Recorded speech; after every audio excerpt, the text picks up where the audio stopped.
Two Guys in the Dark.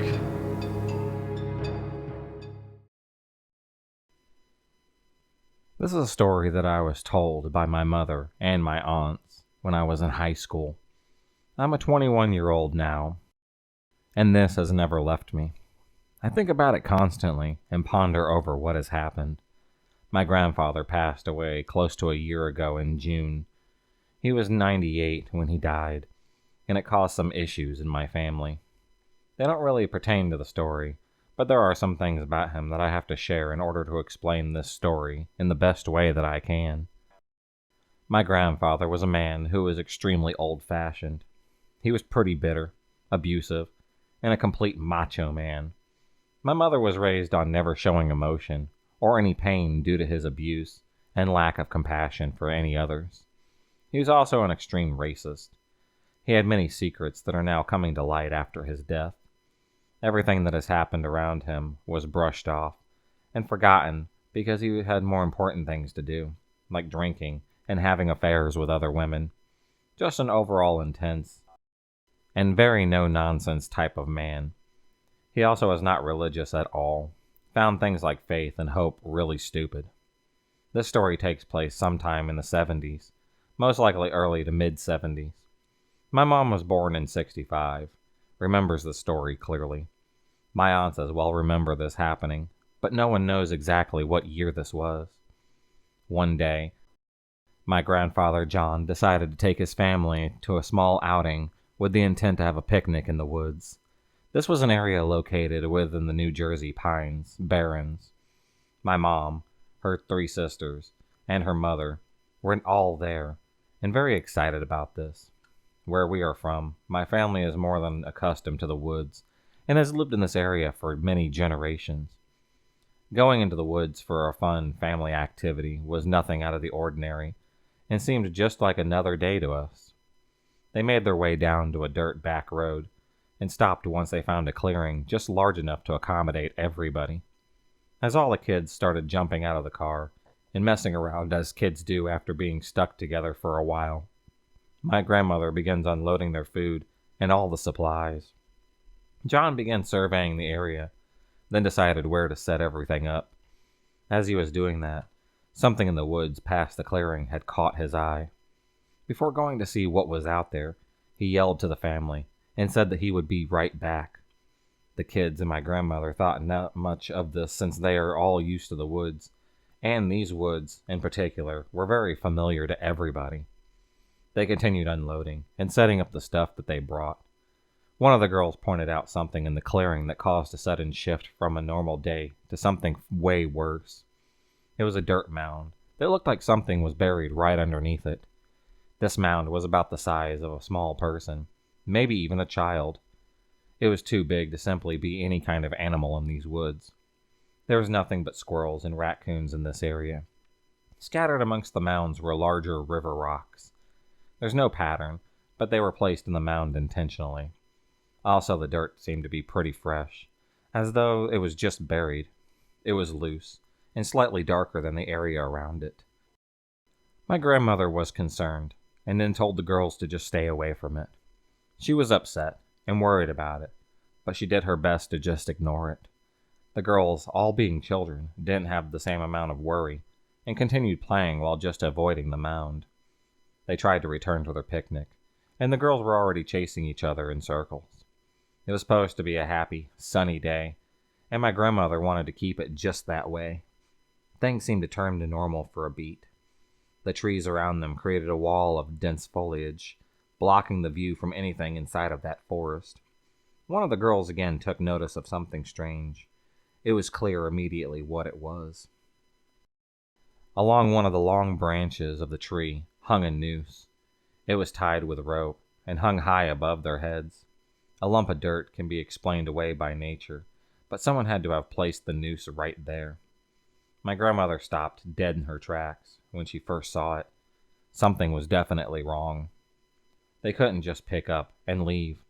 John was still out in the woods. Even children can recognize a noose as a symbol of death. The children started to become anxious. Whatever innocence was keeping them from worrying about the mound was now gone. My grandmother, the resilient woman that she is, soothed the children, and told them that it was just left by deer hunters. But she knew in her heart that they needed to leave. No deer hunter would just hang a deer and then bury it. At least not one that was sane. It wasn't until they started hearing something in the woods that they began to really panic.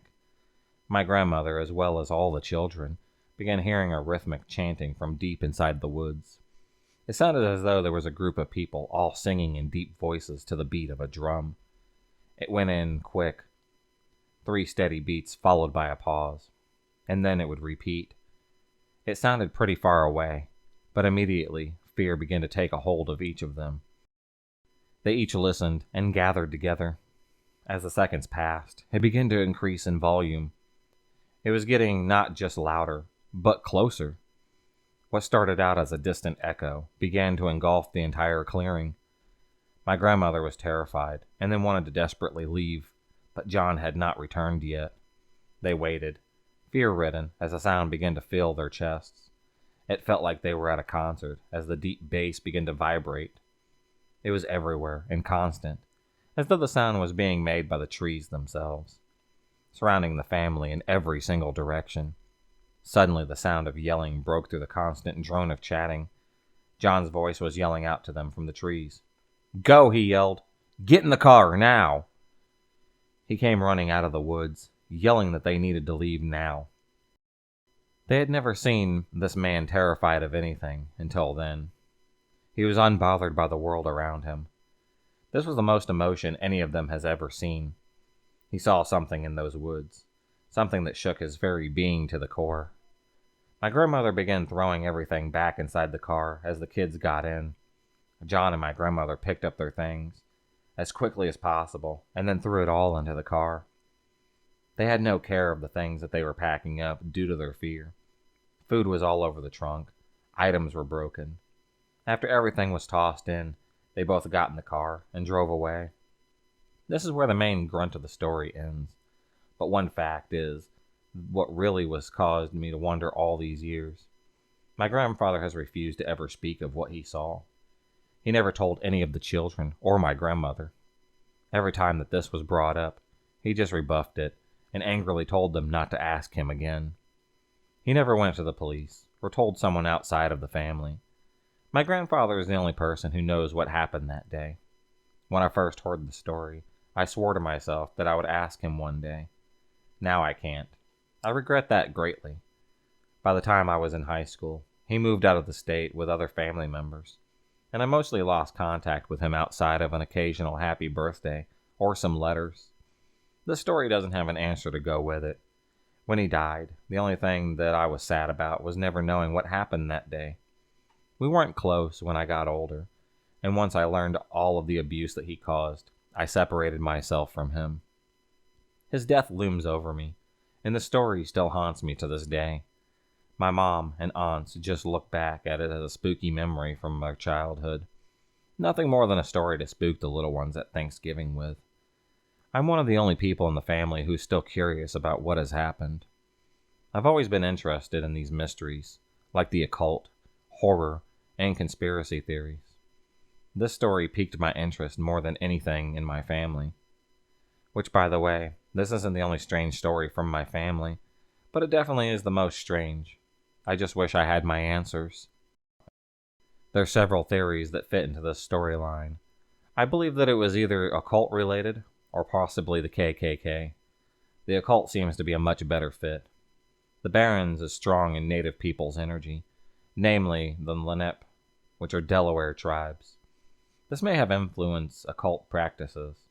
I have read and heard similar accounts over the years, and believe that this may be just another example. Was human or animal sacrifices possibly involved? I believe that there is definitely a possibility. I imagine that John would have been scared by this type of activity, no matter how callous he was. The other possibility is the KKK. Most people believe that their activity was confined to the Deep South, but this is simply not the case. The influence was prevalent in the Mid-Atlantic as well, including New Jersey. I know this is truth since some of my family were members during the 60s and the 70s. This takes place, I think, in the summer of 1996, making me about 8 years old. Every other year, my family would take a trip to Florida. We would usually go to Disney World, but my mother was getting sick of all of that, so that year we actually didn't go to Disney. We went to my sister's at my dismay. On one of these days, we were on a beach. I don't remember the beach and what it was called, but the people sitting next to us mentioned it being the bottom tip of Florida. After a while of nothing happening, everybody was either in the ocean or they were sunbathing. A woman sitting to the left of us pointed past us, to our right, asking, "What the hell is that?" We all turned to look to surprise the vacantly corner of the beach. There were no people down there, but what was there was something very strange. We all got to get a better look, very quickly forming a crowd around it. If I had to describe the creature that we saw in one word, that word would be cartoonish. I'll never forget what it looked like. It was green, looked like a ball of slime about the size of a basketball. It had tentacles resting on the ground around it, with two longer tail-like tentacles sticking out of its back. The thing was the most bizarre and it looked really cartoonish where its eyes were, which were on stalks that stood about a foot off its body. The eyes looked creepily human, just looked at us in an utmost disinterested way. The other strange thing about it was its mouth, which never seemed to close, and where you'd expect teeth were tooth-shaped, fleshly protrusions. No one, not even the creature, seemed scared. And after a while, it just slithered back into the ocean. There were roughly about 10 witnesses to this thing, and we all spent most of our time talking about what it must have been. One thing was that it was a parasite organism for a much larger creature, one also possibly never identified. My story took place on the 25th of September. My church was on a retreat in Indiana, in a forest. The place that we stayed at was a small building in the center of the forest. We decided that evening to go out, play in the forest with the children. We came up with a game to play. It was like police. The kids were the police, and we would pick an adult to be the hostage. So we began the game. We had to find the adult hiding in the forest in the middle of the night. We started going around the back of the building. We spotted a tall figure. It had to be at least 6 foot tall. It was running towards the trees, where there was a small opening area with tall grass that goes up to your knees. It ran with its arms at its side, but it stopped at the edge of the tall grass, as if to wait for us to get closer. We had chased after it, thinking that it was one of the adults. When we were finally a few yards away, it dove into the grass and started to crawl very fast, almost snake-like. We got weirded out, but stood there just staring at it. When it got across the tall grass, it began to climb a tree. It looked somewhat like a deformed cat-like animal when it was climbing. Then a few moments later, a kid had yelled, "I see him!" and was pointing in an opposite direction. We saw a similar figure running a couple of yards away, so we decided to chase it, but then it vanished behind a tree. Turns out a few minutes later, we found the adult hiding in the parking lot in front of the building the whole time. So who knows what we saw that night in that forest. At least 15 kids had saw the thing with me, so I know that I'm not crazy. I used to work at a cheese factory on the edge of a cornfield in Minnesota. There were a series of days in the summer of '03 or '04 where it was so hot that the milk began delivered to us and the trucks would evaporate before we even got it. It made work easy. The dearth of milk denied us any actual labor, but management wouldn't let us not come to work, so we would show up and then messed around all shift. I was working nights at the time. It was 2 or 3 a.m., and I was out of the loading dock watching bats fly around the floodlights, because I liked being out in the cool night air. The corn was about shoulder height, so I'd say about 5'10" is what I am. As I was watching the bats, I looked down at the edge of the cornfield. Something was moving out there. It was the size of a small child, very skinny, pale with something that looked like a head of straight, black hair. It moved in a sort of jerky gait, like someone dancing the robot very badly. It moved in chunks. Legs, then hips, then torso, shoulders, neck, and then finally the head. It was looking back into the cornfield, or at least that's what I felt like it was doing. I felt prickly all over. I didn't know what this was. I thought that it was a heron or something at first, but it looked too much like a person. It didn't move like any person, though. Gradually, step by step, it had moved towards me. Letting my curiosity better my fear, I moved towards the edge of the dock, which was raised a few feet off of the ground. When I got just a few feet off of the edge, the thing looked directly at me. I was paralyzed. I could have run, but I was stuck somewhere between terrified and intrigued. It moved, its face still pointed at me. It ratcheted its body in that discontorting, jerky movement towards the cornfield, and then went into it. I tried to watch where the field moved as it passed, but the corn remained perfectly still. I noticed that all the crickets were silent. After a few minutes, nothing happened. I stood out there for an hour, but it never came back. I never saw that thing again. If you enjoyed this video, please subscribe, like, and hit the bell for notifications on future videos and become a stalker of the night. And I'll see you next time.